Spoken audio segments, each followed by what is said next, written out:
Okay, so we've polished in the 20 coats of wax, and this is Ian. Hello. Ian's a man that knows his stuff, and he's just put some tape around the edge, as you can see. And the first thing we've got to do is paint on some of this PVA, which is a release agent. A release agent, yeah. It dries like a rubbery membrane. Dries like a rubbery membrane. So that's the first thing we're going to do.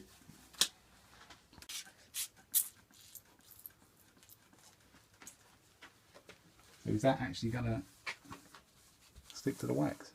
Yep.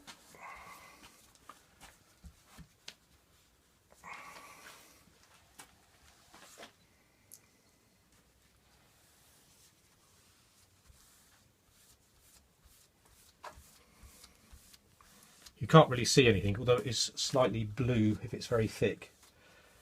But basically this will just evaporate. Now I've seen this on YouTube before, because I've watched how to do this on YouTube, and they were putting it on really thick. Well, if you put it on really thick, you end up getting lines on the mould. So you really want it as a very thin layer. As possible, just as thin as possible. Okay, that's cool. You can see where it's too thick, it goes blue.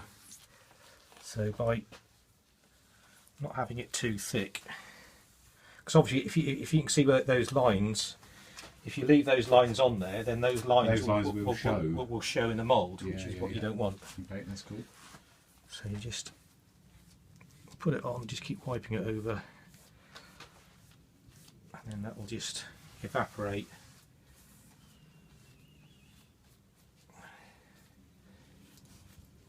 Right, so we're now 3/4 of a pound in the end, we decided.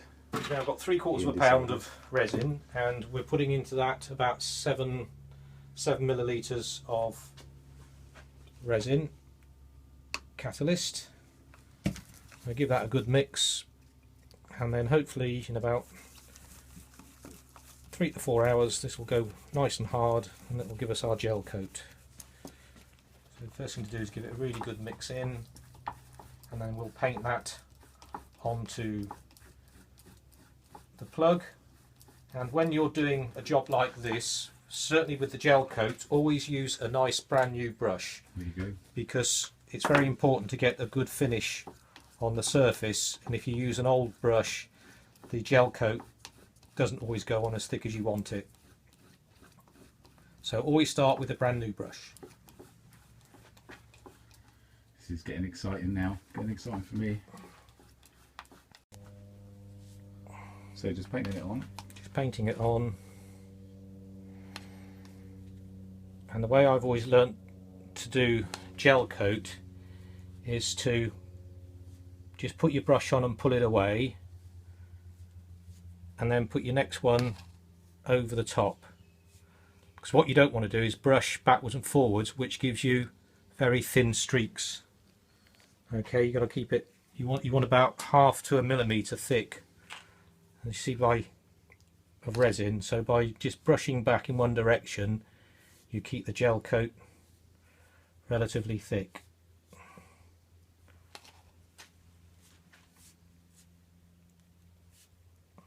And as you do it, especially obviously as we've got a new brush, occasionally you'll get a hair come out the brush. So just look for any hairs that come out, because you'll need to pick those out. Don't leave them on. Just do the whole thing. Yeah, just gently do the whole thing.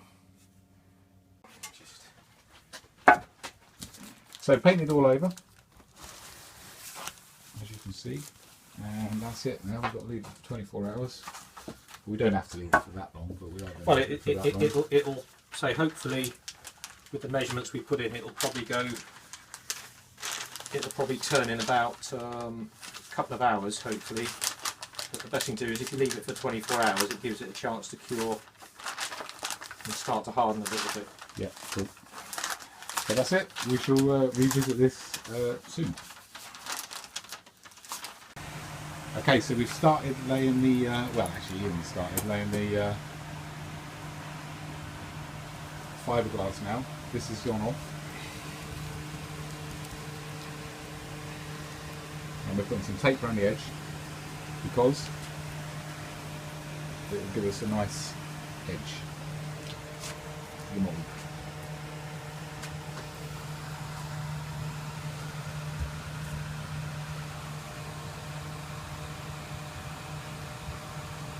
Hopefully.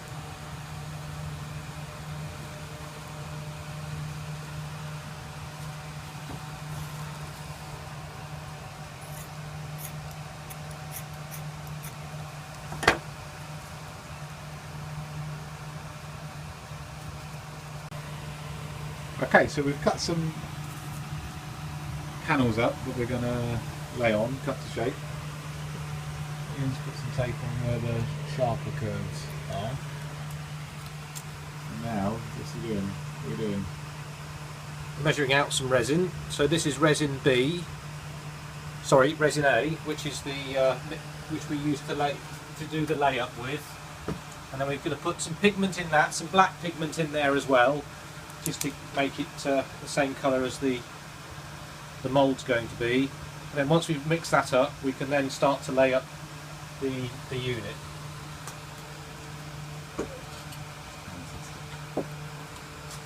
Paint it on. And that's it, so we're just dabbing it on, Just dabbing it on first of all over the over the edges first. Get plenty. It's a good idea on the first layer, if you put plenty of liquid on the first layer, then when you put the next layer on, you put the next layer on dry, and then obviously it absorbs the liquid through from what we've already done, so it makes life quite a lot easier. And how long is this going to take to go off? Well, hopefully this will go off in a couple of hours. Okay, we'll start painting. The quicker we get it on, the longer it takes to go off, which gives us more working time. Professionalism at work, yeah? Professionalism at work, we've lost it already. Lost it already. Lost it a long time ago. So just laying over the first... How many? What? Four we've got 4 layers of this to put on. This we're going to put on.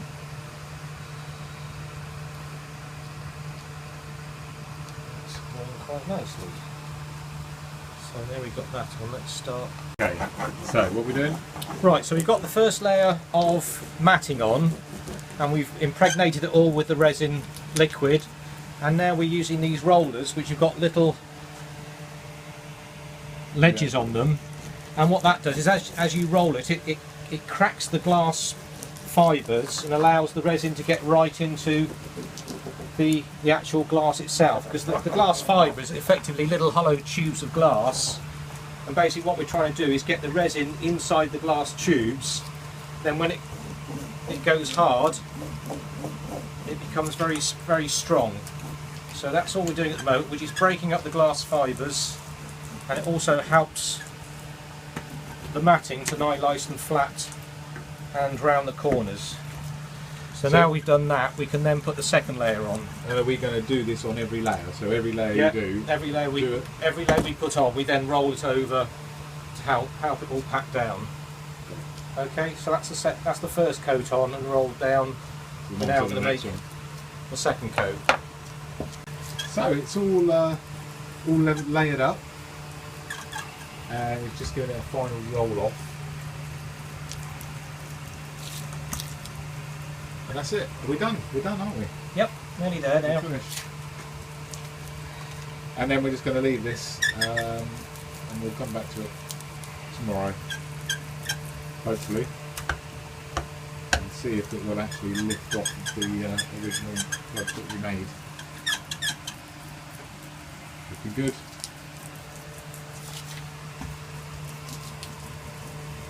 Let's see what we're doing here again. So that's where you put the tape down earlier, I suppose. Yeah, so we're getting in, because the tape stops it sticking to the bottom, and then also gives you something to get underneath. Gives us something to get underneath. And then once we get this bit out, we can then start to tap bits of wood under it to give it a bit more.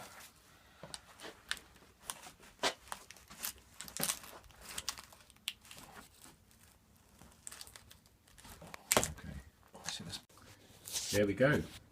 We have one mould for a seat unit for a BMW. Well, not any BMW, this BMW. As you can see, It didn't come out in one piece. And it took a lot to get it out. So we were going to find out what we've got to do next. Okay, back on it again. Bike's looking a little bit sorry for itself. I think it feels like I haven't done anything to it for a little while. Life gets in the way. That's the only problem with doing something like this, and other things have to be done. However, we're back on it again. One of the really good things that has happened is I've sorted out how to mount the front discs, but that's for another video. I haven't done it yet, but I know how I'm going to do it, which is a massive thing, and it's been staring us in the face the whole time, which is great. But what we're up to at the minute is the seat unit. I have the mould made. So, as you remember, well, I suppose I'll probably be talking to you about 10 seconds ago, really. I managed to get the plug out. It was stuck in like a good one, and I actually had to destroy the thing to get it out, but it's come out.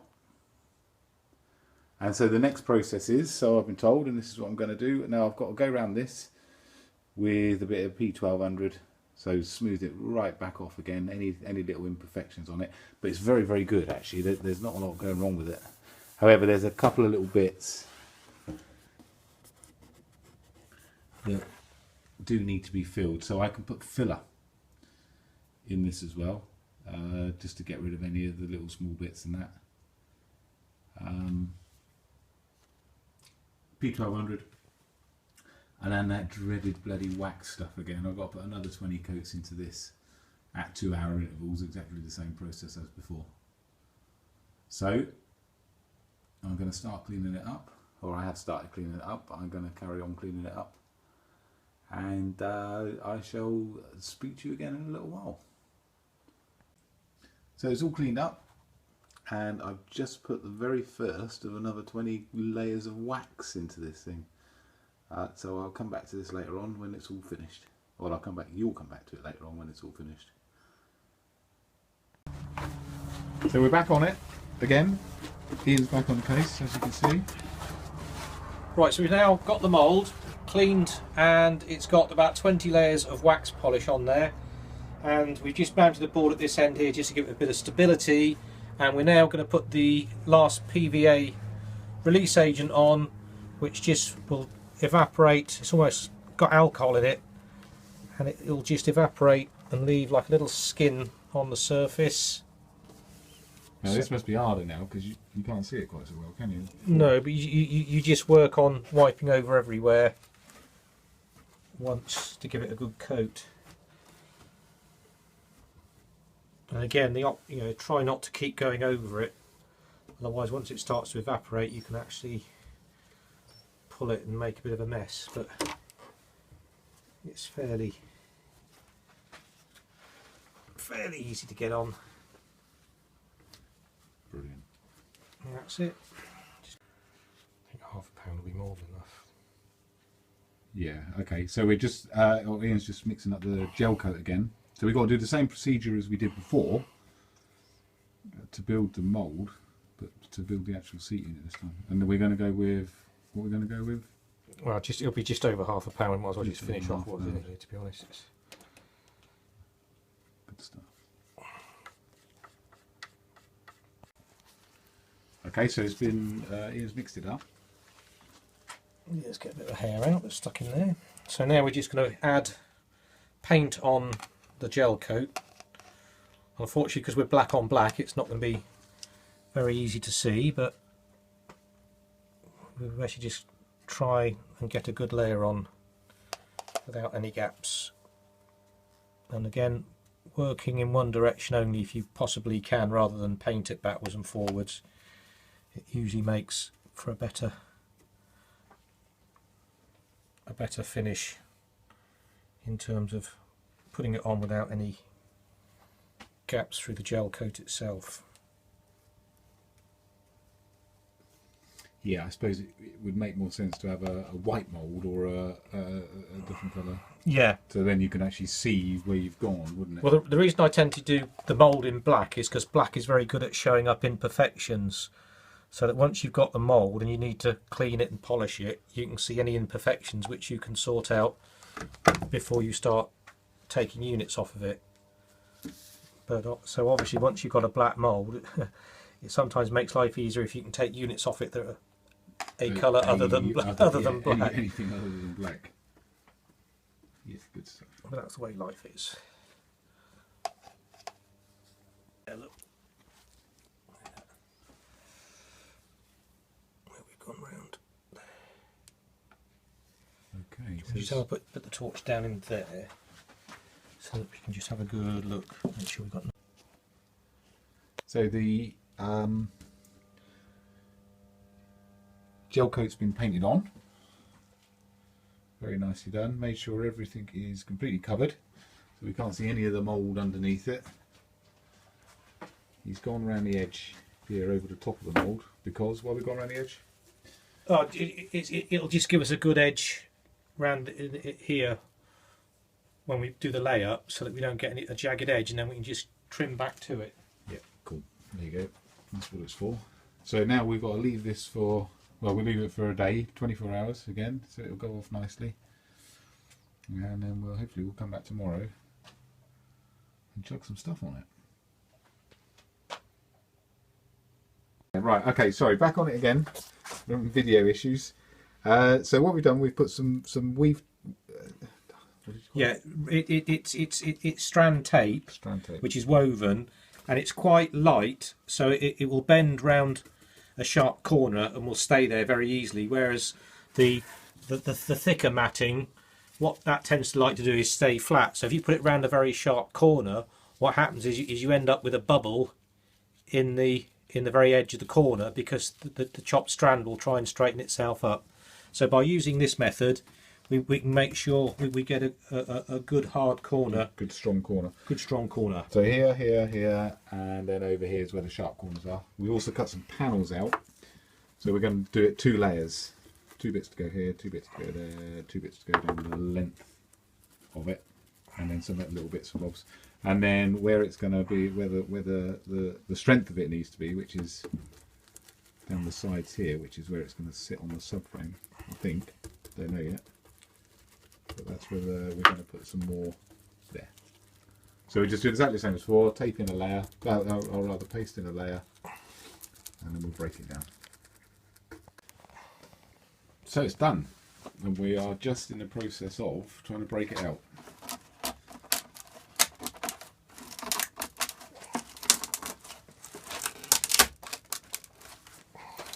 Sounds like you're breaking it. Yeah. It does sound rather aggressive, doesn't it? You can hear that cracking noise is the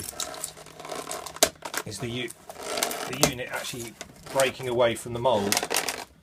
In this around the top flange here, it's quite easy because obviously we're at the edge, but what we then got to do is get further down and get the stuff to lift out from inside. So what I usually do is, if we can get this freed a little bit, I then put objects, usually rag, down the gap to try and get a bit more stress going down further. It'll take a few minutes to get this done. And this is the beauty of building the mould up too high, because then you've got something to grab hold of. Yeah, we've got something to grab hold of to lever it out, as it were. And then as well as this, we can gently tap the mould with a plastic mallet, which I haven't got with me at the moment. And that'll help break the grip underneath.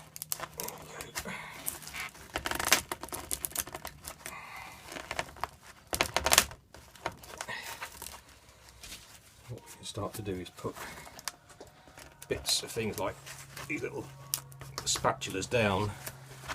As that goes down, you can hear it cracking further down. But it won't damage the... No, because it's just a nice soft bit of wood. It'll just slide over the mould, so it won't do any damage. In theory.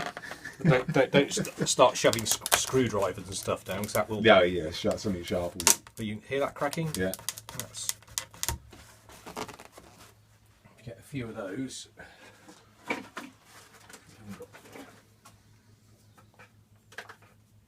Start trimming those down.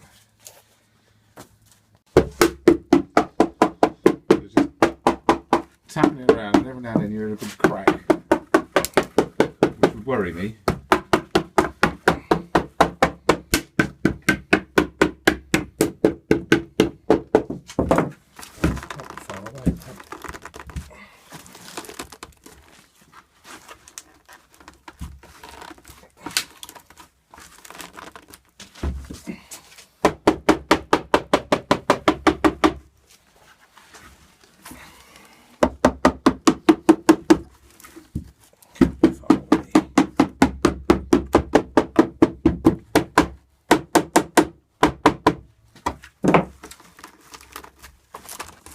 Okay, so Right, so the last, hopefully the last bit of tapping just round here. You hear it cracking now and again.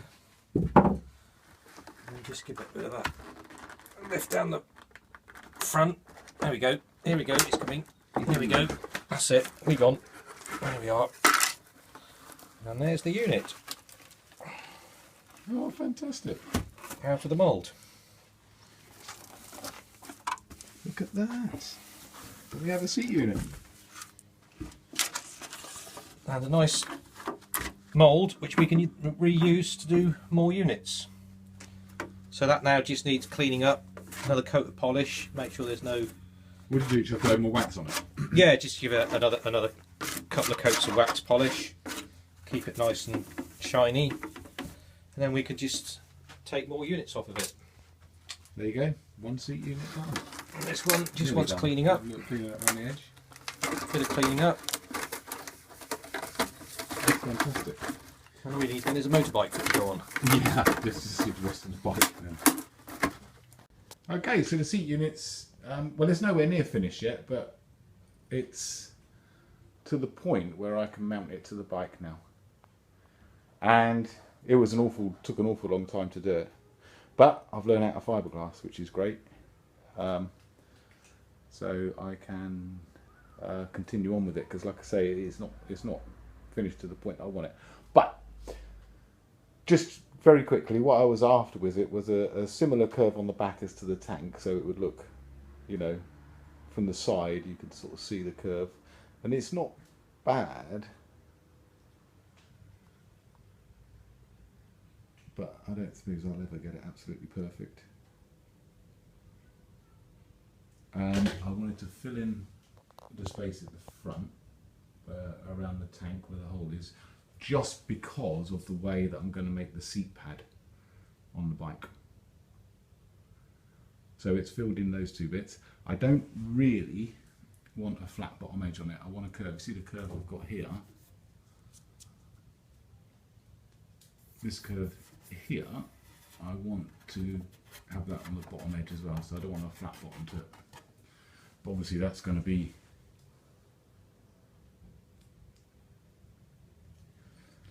making up another mould to go in the bottom of the mould that we've got. But that's for the future. You know, what I wanted to get a seat on there. I've got to mount it now, which is what I'm going to do next, because that'll allow me to sort of continue on and get somewhere with the bike. I've spent a long time doing stuff on it. I'm feeling like I'm not getting anywhere at the minute.